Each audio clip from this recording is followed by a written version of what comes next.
यही बोली अभी अभिषेक जी के शादी में जाएगी कि हम तोर गई हो सुनन बड़ पई हो। तुम मत गाओ, तुम मरद मरद को नहीं गाना चाहिए।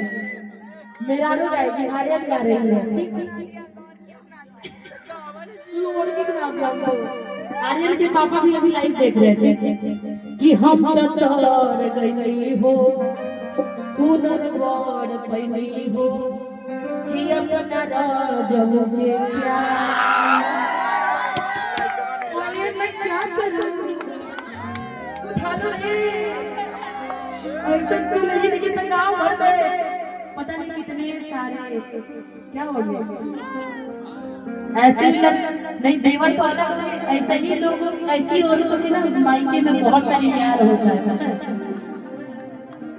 हाँ मेरा शक भी सही देखा देखो जो बोल रही है कि हम तोर गई हो सुनर बड़ पई हो अपना यारों के प्यार।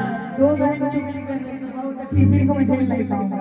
निस्वार गई हो एक खुशी रहे लगवा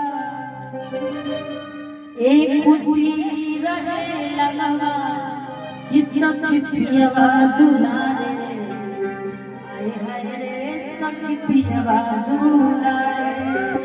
अब जैसे आगे डांस आगे सबको डांस भी करता है।